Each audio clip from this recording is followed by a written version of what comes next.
et si, au moment même où la terre recouvrait le cercueil de mon mari, je découvrais que je n'étais pas la seule à porter son nom de famille? La question m'a transpercée comme la cloche de la chapelle du cimetière du Montparnasse fend l'air à midi. Une fine pluie traçait des rigoles sur la poignée noire de mon parapluie, et l'odeur de la terre humide se mêlait au parfum ancien des lys. J'avais 79 ans et un silence lourd sur les épaules, comme un manteau de laine oublié en hiver. Je m'appelle Élise Moreau, et aujourd'hui je marchais lentement, appuyée sur la canne héritée de ma mère, essayant de préserver la dignité que la douleur cherche à m'arracher. Autour de moi, les parents parlaient à voix basse, comme si le deuil exigeait des murmures en français parfait. Je n'entendais que mon cœur battant avec régularité, un métronome fatigué marquant le rythme de l'adieu. Henri, mon compagnon depuis 53 ans, descendait vers un lieu où les lettres et les réponses ne parviennent jamais. Je me répétais que l'amour que nous avions vécu était suffisant, une histoire simple et fidèle comme le pain frais de la boulangerie du coin. Jusqu'à ce que j'aperçoive le premier indice que rien n'était aussi simple. Je n'ai jamais aimé les veillées funèbres trop longues, mais à Paris l'adieu suit son propre rituel, minutieux comme l'attention d'un maître d'hôtel à lisser une nappe blanche. Un agent en béret bleu guidait les voitures, et les vélos glissaient le long de la rue Froidevaux comme si la ville, étrangère à la mort, continuait son rythme courtois. J'ai senti le parfum du café provenant d'un petit kiosque et j'ai pensé à notre habitude des après-midi, 2 express courts au comptoir de la rue Daguerre. Henri disait que la vie tenait dans une tasse brûlante, mais aujourd'hui la mienne était renversée, vide et froide. Le souvenir de lui rangeant les livres de Camus sur l'étagère du salon est apparu sans prévenir, comme une fenêtre claquant sous le vent d'automne. J'ai touché mon alliance, l'argent fin déjà marqué par les rayures de décennies de vaisselle et de mains entrelacées. Mon reflet dans le métal était fragile, ondulé, presque celui d'une adolescente perdue dans le miroir du temps. « Je t'attends », ai-je murmuré, bien que je sache que nul ne revient du chemin qu'Henri avait emprunté. Une bourrasque fit trembler les cyprès et apporta avec elle un murmure qui n'était pas le mien. Quand je me suis retourné, une femme en manteau rouge fit un pas en arrière, comme surprise à écouter un secret. Cette femme avait la quarantaine, le visage pâle, les cheveux tirés en un chignon hâtif, les yeux trop attentifs pour être inconnus.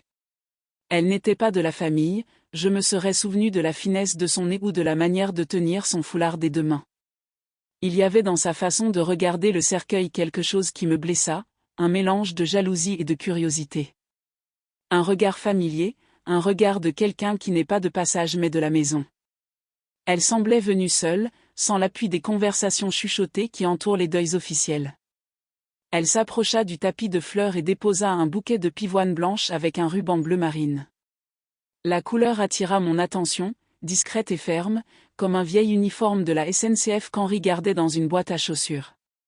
La femme redressa la carte et, avant de cacher ses mains dans ses poches, je lus un mot court. Toujours, disait la carte, écrit de la même écriture penchée qu'Henri utilisait pour signer les cartes de Noël. Le sang me quitta le visage, et le parapluie, devenu trop lourd, glissa de mon poignet comme s'il avait compris lui aussi. À cet instant, la douleur prit les contours de l'humiliation, et la solitude cessa d'être silence pour devenir vacarme. J'ai entendu des rires contenus au loin, peut-être des adolescents traversant le cimetière comme raccourcis vers le métro. La ville continuait, les pigeons picoraient des miettes invisibles, et je me sentis comme un portrait délavé oublié dans son cadre. Je me suis souvenu d'une nuit à Lyon, en 1976, quand Henri était rentré tard, sentant un tabac qui n'était pas le sien. Réunion, avait-il dit, et ses yeux avaient fui les miens, cherchant refuge dans la bouilloire sifflante comme un train en gare. J'avais accepté l'explication comme on accepte la pluie, sans discuter avec le ciel, en fermant seulement les fenêtres. Ce n'était pas le jour des confrontations, me répétais-je, pas dans cette France de mon cœur où le deuil demande tenue et tisane de verveine. Mais le mot sur la carte était un raccourci, une ruelle étroite que je n'avais jamais vue sur la carte de notre vie. J'ai eu honte de soupçonner le mort, et de la colère de vouloir des réponses quand on ne me donnait que des fleurs. La femme en manteau rouge s'éloigna, mais elle laissa dans l'air la promesse qu'elle reviendrait sous forme de questions. Ma petite fille Manon serra mon bras, ses doigts jeunes et chauds, et me demanda si je voulais m'asseoir. J'ai répondu oui, plus pour fuir les regards rougis que par manque de force. Nous nous sommes assises sur un banc de pierre humide, et la mousse laissa une tache verte sur mon manteau de tweed. Pendant que le prêtre achevait la bénédiction, les noms étaient lus avec solennité, le silence seulement brisé par quelques tout polis. Quand ils prononcèrent « Henri Laurent », une dame au chapeau bleu couvrit son visage comme pour retenir une vague. Je ne la connaissais pas, mais ce geste ancien, poli, m'a blessé comme s'il avait été le mien. La main de Manon tremblait d'empathie, et j'ai voulu la protéger du mot qui nous hantait, secret. Secret de famille, secret de funérailles parisiennes, secret de veuve française au bord du gouffre. Ma respiration se fit courte, et une question me brûlait la langue, combien de, toujours, une seule vie peut-elle contenir ? La réponse semblait cachée dans les poches de quelqu'un qui n'avait pas encore décidé de me regarder. Le directeur des pompes funèbres s'approcha avec le soin de celui qui transporte de la porcelaine. Madame Moreau, un notaire vous attend, selon le souhait de votre mari, dit-il, sa voix sentait la menthe et le papier. Notaire, testament, petite salle donnant sur une cour où des lierres résistent à la pluie. Mon cœur, vieux compagnon, accéléra dans ce couloir qui sentait la cire et les secrets enfermés. J'ai demandé à Manon de m'accompagner, mais elle resta avec ma fille Claire, occupée aux fleurs et remerciements. J'entrai seul, avec ma canne frappant le sol en mesure courte, comme une valse interrompue. Le notaire, monsieur Armand de la Cour, avait des mains de pianiste et des yeux qui connaissaient l'ombre des mots. « Madame, votre mari a laissé une enveloppe à ouvrir aujourd'hui, seulement aujourd'hui, annonça-t-il, comme on allume une allumette. » Je posai ma canne, respirai, et j'entendis le grincement de la chaise comme un vieil avertissement venu des poutres de bois. Avant de toucher l'enveloppe, je me suis rappelé l'écriture du carton bleu marine et mes mains ont manqué de courage. Je suis retourné un instant dans la cour, cherchant l'air froid qui mord la peau et rend la lucidité. La femme au manteau rouge était là, sous la marquise, regardant ses chaussures. Elle leva le visage, et nos yeux se rencontrèrent enfin, si parisiens et si étrangers à la fois. Il y avait de la tristesse dans ses iris, mais aussi une décision que je reconnaissais dans d'autres miroirs. Elle fit 2 pas vers moi puis s'arrêta, comme quelqu'un qui respecte des frontières qu'elle ne sait pas si elle peut franchir. « Je suis désolée », murmura-t-elle, et sa douleur sortit comme de la vapeur un matin froid sur la Seine. Elle ne répondit pas quand je demandai son prénom, comme si un nom était une clé trop tôt donnée. De ses doigts tremblants, elle toucha de nouveau le bouquet de pivoine et redressa encore le ruban bleu marine. Il m'avait promis qu'aujourd'hui. Commença-t-elle, mais sa phrase se dissipa dans le bruit d'un tram au loin.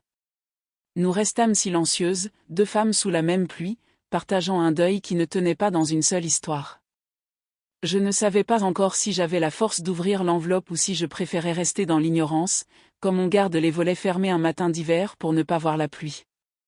À 79 ans, je croyais avoir traversé toutes les tempêtes possibles, les guerres de mon enfance, les privations de l'après-guerre, la solitude des premières années de mariage loin de mes parents.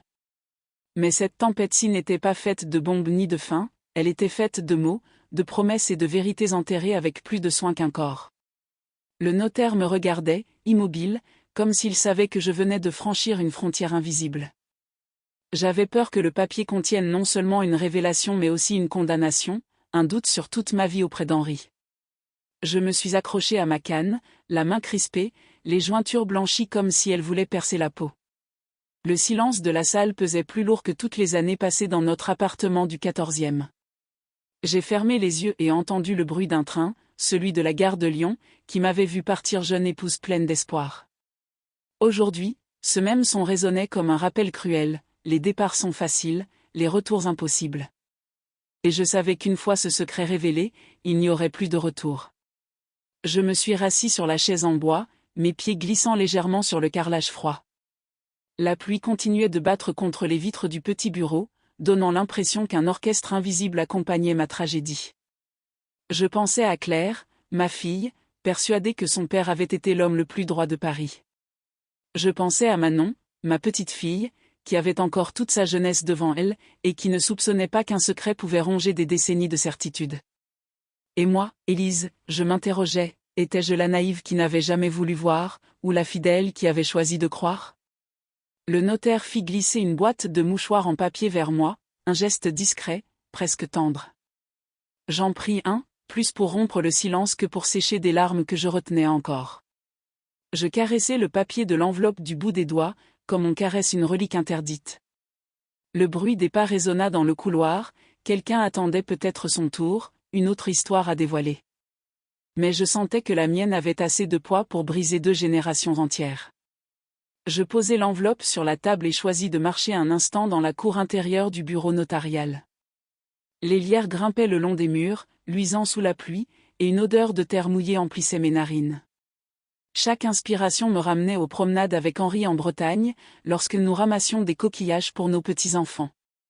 Mais ce souvenir doux s'assombrit aussitôt, et si ce n'était pas à moi qu'il avait offert ces moments, mais à une autre, quelque part dans une vie parallèle? Le doute me rongeait, serpent silencieux, et pourtant, au fond de moi, je sentais une étrange énergie naître.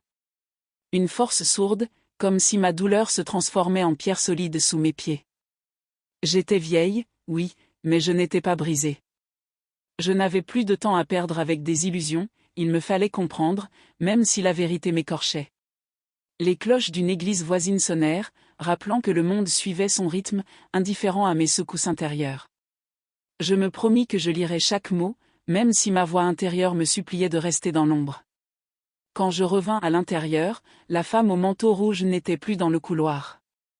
J'eus comme une bouffée d'air glacé, elle avait fui, emportant peut-être avec elle la moitié de mes réponses. Je demandai au notaire si elle était entrée dans son bureau, il répondit d'un signe de tête négatif. Alors, où était-elle? Pourquoi apparaître au cimetière, déposer un bouquet, puis disparaître comme une ombre? Je commençais à croire que cette femme détenait une clé que moi seul pouvais réclamer. Une peur étrange se mêlait à ma curiosité, avais-je le courage d'affronter une vérité vivante, en chair et en os? Le notaire se racla la gorge, comme pour me rappeler que l'enveloppe attendait encore, immobile sur la table. Je me rassis, et le bois de la chaise craqua comme s'il connaissait lui aussi le poids des secrets. Je pris enfin une profonde inspiration et déchirai délicatement le haut de l'enveloppe. Le papier céda dans un bruit sec, et à cet instant, j'eus l'impression que le sol se dérobait sous mes pieds. À l'intérieur, je trouvai une lettre manuscrite, datée d'il y a plus de 20 ans. L'encre avait légèrement pâli, mais chaque mot gardait la force d'une confession intacte. Ma chère Élise, commençait-il, et déjà mes yeux se remplirent de larmes. Comment pouvait-il m'appeler ainsi, avec tendresse, tout en me laissant un héritage de doute? Je poursuivis, les mains tremblantes, il y était question d'un voyage à Nantes, d'un engagement qu'il n'avait jamais osé me confesser. Il parlait d'une enfant, née dans le secret, qu'il avait aidé à grandir de loin, sans jamais avoir le courage de me l'avouer. Chaque ligne était une déchirure, mais aussi une explication à tant d'absence, tant de silence de son côté du lit. Je sentis mes poumons se vider, mon souffle devenir court, ma poitrine lourde comme si l'air s'était retiré de la pièce. Le notaire me regardait, attentif mais silencieux, laissant le poids des mots m'écraser seul. Et moi, je savais que ce n'était que le début, quelque part en France, une autre vie d'Henri m'attendait. J'avais envie de hurler, mais ma voix resta coincée dans ma gorge comme une pierre trop lourde à porter. Je revis Henri, assis à la terrasse d'un café du quartier latin, son sourire charmeur, sa main serrant la mienne. Je revis nos vacances à Marseille, le bruit des cigales et les odeurs de lavande, et je me demandais si ces images m'appartenaient vraiment. Le doute avait désormais envahi chaque souvenir, comme une tache d'encre qui se propage sur une feuille blanche. Pourtant, au cœur de cette noirceur, une lueur s'allumait, j'avais survécu à pire. La guerre, les privations, les pertes, tout m'avait forgé. Ce secret, aussi cruel soit-il, ne me briserait pas. Je sentais mes jambes trembler, mais c'était de rage, pas de faiblesse. La lettre glissa de mes mains et tomba au sol, ces mots éparpillés dans ma mémoire. Et dans ce silence, je sus qu'un choix m'attendait, rester prisonnière d'un passé trahi, ou me lever, enfin, pour chercher ma propre vérité. Je ramassai la lettre et la repliai lentement, comme on replie une cicatrice que l'on ne veut pas encore montrer. Le notaire, d'une voix basse, me dit qu'il y avait aussi une adresse jointe, celle d'une maison en périphérie de Paris. Je levai les yeux, le souffle coupé, étais-je prête à rencontrer ce qui m'attendait là-bas? La force en moi, née de la douleur, commençait à se transformer en une détermination nouvelle. Je n'étais plus seulement une veuve en deuil, j'étais une femme à la recherche d'une vérité volée. À travers la fenêtre, les gouttes de pluie glissaient comme des larmes sur la vitre, imitant les miennes. La France que j'avais connue, faite de silence et de retenue, semblait m'encourager à rompre enfin ce code tacite. Je me levai, serrant la lettre contre ma poitrine, comme une arme et un fardeau à la fois. Chaque pas résonnait dans le bureau comme un tambour annonçant un combat intérieur. Et dans ce battement, je sus que le secret de mon mari ne m'enterrerait pas avec lui. Je quittai le bureau du notaire avec l'adresse serrée dans ma main, comme si ce simple bout de papier pouvait brûler ma peau. La pluie avait cessé, mais les pavés de Paris luisaient encore, reflétant les réverbères comme des éclats de vérité que l'on ne peut plus cacher. Je me sentais plus vieille que mes 79 ans, mais étrangement plus vivante qu'au matin même. Chaque pas dans la rue sentait la décision, le poids des années s'était transformé en un élan vers quelque chose que je ne pouvais plus ignorer. Dans ma tête, une phrase tournait sans cesse, une autre vie d'Henri t'attend. Je me demandais ce que j'allais trouver derrière cette porte inconnue, un visage, une histoire, un reproche. Le taxi que j'arrêtais sentait le cuir humide et la fumée froide de cigarettes éteintes, odeur familière des nuits parisiennes. Je donnai l'adresse d'une voix ferme, même si mes mains tremblaient sur le sac posé sur mes genoux. Le chauffeur me jeta un regard rapide dans le rétroviseur, comme s'il avait perçu que je partais à la rencontre d'un fantôme. Et je sentais déjà que la justice, tardive, s'apprêtait à éclater au cœur de ma vie. En arrivant devant la maison, je fus saisi par la simplicité des lieux, une façade en pierre claire, des volets bleus, un petit jardin envahi de roses. Tout semblait paisible, presque banal, et pourtant, mon cœur battait comme si j'étais au seuil d'un tribunal. J'hésitai quelques secondes avant de frapper, ma canne tapotant doucement le gravier humide. Une silhouette apparut derrière la vitre, et je sus immédiatement qu'il s'agissait d'elle. La femme au manteau rouge m'ouvrit, cette fois sans détour, et ses yeux brillants me confirmèrent qu'elle m'attendait. Elle n'avait plus l'air d'une étrangère, elle ressemblait à une part de ma propre histoire, jusque-là refusée. « Entrez, Madame Moreau », dit-elle d'une voix douce, et j'entendis pour la première fois mon nom résonner comme une sentence. Je franchis le seuil, l'odeur du bois ciré et du pain chaud m'accueillit, troublante familiarité d'un foyer qui n'était pas le mien. Je m'assis dans un fauteuil recouvert d'un tissu à fleurs, et mon regard croisa une photo posée sur la cheminée. Henri y souriait, entouré d'un enfant d'une dizaine d'années, tenant la main de cette femme. Mon souffle se coupa. Cet enfant, aujourd'hui adulte, avait les mêmes yeux sombres que mon mari. La femme remarqua mon trouble et s'assit en face de moi, posant ses mains sur ses genoux comme pour se retenir de trembler. « Je m'appelle Marianne, dit-elle, enfin. » Sa voix portait à la fois l'excuse et la révolte, un mélange que je ne pouvais pas encore déchiffrer. Henri, il était aussi mon compagnon, même si je n'ai jamais porté son nom. Il m'a aimé dans l'ombre, toute sa vie. Chaque mot s'enfonçait dans ma poitrine comme une épine, mais en même temps, il libérait l'évidence que je craignais depuis le cimetière. Je voulus me lever, fuir, mais mes jambes refusaient de me porter. La vérité m'avait cloué à ce fauteuil, spectatrice d'un passé qui se révélait enfin. Marianne poursuivit, plus bas, et cet enfant, c'est son fils. Il vous a écrit parce qu'il voulait que vous le sachiez, même après sa mort. Et le poids des décennies s'abattit sur moi comme une pluie glaciale. Je crus m'effondrer, mais au lieu de cela, une colère froide me traversa.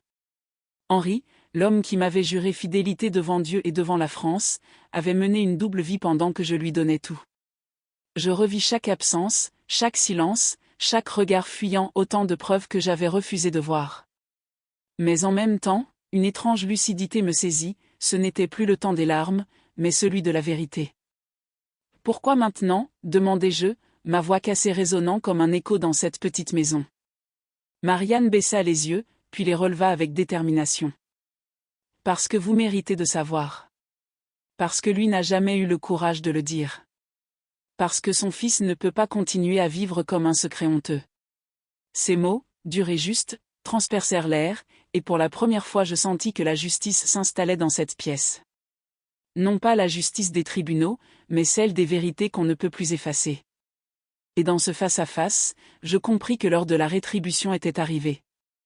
Nous restâmes un long moment en silence, le tic-tac d'une horloge ancienne remplissant l'espace comme une sentence inévitable. Je fixais les flammes dans la cheminée, cherchant à y lire les années perdues, les mensonges tissés dans mon quotidien.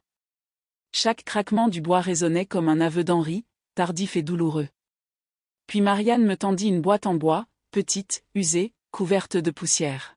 « Il l'a laissée pour vous, dit-elle, ses mains tremblantes retenant à peine le poids du geste. Je pris la boîte, mon cœur cognant dans ma poitrine comme un tambour de guerre. À l'intérieur, des lettres, des photos, des fragments d'une vie parallèle soigneusement cachée. Chaque image, chaque mot, confirmait que j'avais partagé mon mari avec une autre famille. Mais en même temps, chaque pièce de ce puzzle me rendait plus forte, car désormais je possédais la vérité entière. Et la vérité, même cruelle, libère toujours plus qu'elle ne détruit. Je quittai la maison au crépuscule, le ciel de Paris teinté d'orange et de gris, comme si la ville elle-même portait mon deuil. Le vent froid caressait mon visage, mais je ne me sentais plus la même. J'étais meurtrie, oui, mais une étrange paix commençait à naître sous la douleur. Henri m'avait trahi, mais il ne m'avait pas détruite. Sa justice tardive, je venais de l'accepter, et désormais c'était à moi de choisir comment continuer.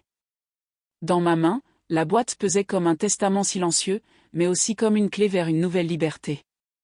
Je relevai la tête et regardai les toits parisiens s'illuminer au loin. La ville, indifférente, continuait de respirer, et moi, au milieu d'elle, j'avais l'impression de renaître. La justice n'était pas venue des tribunaux, mais du courage de deux femmes unies par une même douleur. Et je compris alors que, malgré tout, j'étais encore debout et que rien ne pourrait plus me faire plier. Les jours qui suivirent furent étranges, suspendus entre douleur et libération. Je marchais dans Paris comme une étrangère, redécouvrant chaque rue, chaque façade, avec des yeux lavés par la vérité. Les marchés de la rue Daguerre me semblaient plus bruyants, les odeurs de fromage, de vin et de pain plus intenses. C'était comme si la ville m'offrait un nouveau souffle, malgré les cicatrices que je portais en moi. J'avais 79 ans et je n'étais plus seulement la veuve d'Henri, j'étais Élise, une femme qui avait survécu à l'impensable. Je pris conscience que la vérité, aussi cruelle soit-elle, était une forme d'héritage. Un héritage douloureux, mais nécessaire pour me libérer des illusions. Je n'avais plus peur de regarder mon passé, car il ne me définissait plus. J'étais libre, pour la première fois depuis longtemps. Libre d'écrire la fin de mon histoire moi-même. Un matin, je décidai de retourner au cimetière du Montparnasse. Le ciel était clair, les cyprès immobiles comme des gardiens silencieux. Je posai un bouquet de pivoine blanche sur la tombe d'Henri, non plus comme un signe d'amour, mais comme un adieu véritable. Je caressai la pierre froide, et au lieu des larmes, un sourire discret se dessina sur mes lèvres. « Et tu m'as menti, Henri, murmurai-je, mais tu ne m'as pas enlevé ma dignité. » La pluie avait cessé de tomber depuis longtemps, mais je sentis une fraîcheur douce sur ma peau, comme une bénédiction. Je fermai les yeux et entendis le bruissement des feuilles, rappel que la vie continue, toujours. Ce n'était plus un lieu de douleur, mais de libération. Je quittai la tombe sans me retourner, convaincu que ce chapitre était enfin clos. Mon cœur, vieux compagnon, battait plus léger, comme s'il avait déposé un poids immense. De retour chez moi, j'ouvris les rideaux de l'appartement, laissant entrer la lumière du matin. Pendant des années, j'avais vécu derrière une façade, croyant protéger ma famille, croyant préserver une image parfaite. À présent, je comprenais que la vérité avait plus de valeur que toutes les illusions réunies. Je pris un carnet et commençai à écrire, chaque page absorbant mes pensées, mes souvenirs, mes colères. Ce carnet devint mon allié, ma manière de transformer la douleur en parole, le silence en force. Je savais que mes mots serviraient peut-être à ma fille, à ma petite-fille, à toutes ces femmes de ma lignée. Car en France, on nous apprend souvent à taire, à garder les secrets, à préserver les apparences. Mais moi, Élise, je décidais que l'héritage que je laisserais ne serait pas le silence, mais la vérité. Une vérité dure, mais une vérité qui libère. Et c'était cela, ma nouvelle mission, transmettre, plutôt que cacher. J'invitai Marianne un après-midi chez moi. Nous parlâmes longuement, non pas comme rivales, mais comme deux femmes liées par un même homme et une même blessure. Son fils, le fils d'Henri, vint plus tard, et je le regardai avec une émotion nouvelle. Il ne portait aucune faute, seulement l'ombre d'une histoire qui n'était pas la sienne. En lui, je vis non pas la trahison, mais une continuité de vie. Et pour la première fois, je sentis que je pouvais tendre la main, partager, pardonner. Ce geste ne guérissait pas tout, mais il ouvrait une porte que je croyais condamnée à jamais. Ensemble, nous partageâmes un repas simple, du pain, du fromage, un peu de vin rouge. Et dans la chaleur de ce moment, je compris que la justice ne se résume pas aux révélations. Elle vit aussi dans la capacité à se relever, à réinventer ses liens. Ce soir-là, en fermant les yeux, je sus que je n'étais plus la même. La douleur m'avait transformée, mais elle m'avait aussi fortifiée. Je n'avais plus peur du regard des autres, ni de mes souvenirs, ni même du silence de ma chambre. J'étais une femme qui avait vécu, aimé, souffert, mais surtout résisté. Et si Henri avait cru que son secret me détruirait, il s'était trompé. Il m'avait offert, malgré lui, la plus grande des leçons: on ne survit pas au mensonge, on survit grâce à la vérité. À 79 ans, je n'attendais plus rien, et c'était précisément cela ma liberté. Je fermai mon carnet avec un sourire, consciente que chaque mot inscrit était un pas vers la paix. Paris, derrière ma fenêtre, brillait de ses 1000 lumières, indifférente mais splendide. Et je murmurais pour moi-même: la vérité m'a blessée, mais c'est elle qui m'a rendu libre.